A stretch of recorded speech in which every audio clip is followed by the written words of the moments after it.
Welcome back doubts classes. ब्रिप्स chemistry में एक पदार्थ का अर्धविकाल दिया गया है। इसकी एक निश्चित सांद्रता की 50 मिनट है। जब इसकी सांद्रता आधी रह जाती है तो उसका अर्धविकाल 25 मिनट है। अब क्रिया कोड ज्ञात कीजिए। ठीक, तो सिंपल सा क्वेश्चन है, कोई डाउट नहीं है। मानव सांद्रता हमने मान लिया क्या, और नॉट है, और टी हाफ कितना दिया गया है, 50 मिनट है। यहाँ पे देखिए 50 मिनट है। जब सांद्रता हमने आर नॉट पाई, अब यदि सांद्रता क्या रह जा रही है, आधी रह जाती, यानी आर नॉट की क्या रह जाएगी, आर दो आधी रह जाएगी, बटे 2 कर दिया, तो ये आर डेज हमने मान लिया। ठीक, तब 25 मिनट इसका समय रह जा रहा है। टी हाफ डेज कितना है, 25 मिनट। अब हम जानते हैं अर्धविकाल जो होता है, कारक की सांद्रता में जो संबंध होता है वो होता है टी हाफ समानुपाती 1/r नॉट की पावर n-1 ये होता है।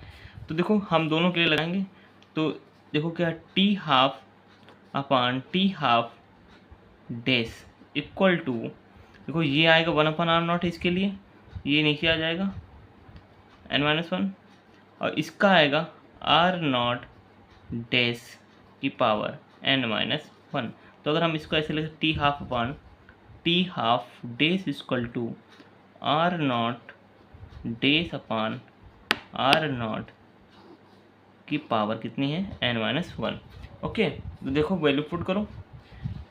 टी हाफ की वैल्यू कितनी है, 50, और टी हाफ डेज की वैल्यू कितनी है, 25, equal to r naught dash. R naught dash की वैल्यू कितनी है, हाँ, आर नॉट अपान 2 बटे आर नॉट की वैल्यू कितनी है, आर नॉट।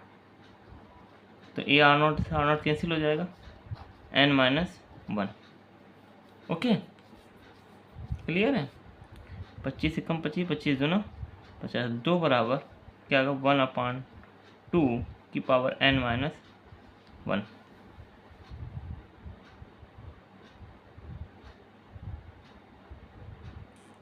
ओके, अब इसको सॉल्व करेंगे। कैसे सॉल्व करेंगे, तो इसको हम ऐसे करेंगे। देखो इसको 2 बराबर 1/2, तो इसकी 2 की पावर -1 लिख सकते हैं, n की पावर -1। तो सॉल्व कर लो, 2 इक्वल टू 2 की पावर -n प्लस 1। अब देखो इधर भी घातांक 1 होगा, तो इसको कैसे लिखेंगे, तो ये किसके बराबर होगा, यानी -n + 1 बराबर होगा 1 के। मैंने 1 को इधर भेज दूँ, n को इधर, तो n बराबर क्या होगा, 1 - 1। तो n बराबर वैल्यू कितनी आएगी, n की वैल्यू आ जाएगी 0, 0। ओके, तो n की वैल्यू आपको 0 आ जाएगी। तो इससे क्लियर होता है कि n यानी कोट का मान कितना है, 0 है, यानी ये क्रिया कौन सी होगी, शून्य कोट की होगी। ओके, क्लियर, कोई डाउट नहीं रहना चाहिए इसमें। सॉल्व आसानी से करेंगे, हो जाएगा। आपको केवल ये याद रखना है, जो अर्धविकाल होता है वो सांद्रता प्रतिसांद्रता के व्युत्क्रमानुपात के n⁻⁻1 का होता है।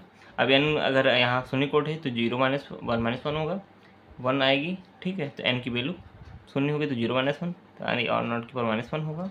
ठीक है, ऊपर चला जाएगा, और अगर प्रथम कोट होगी तो 1-1।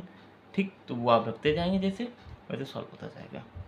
ओके, ठीक है, क्लियर है, कोई डाउट नहीं, ठीक है।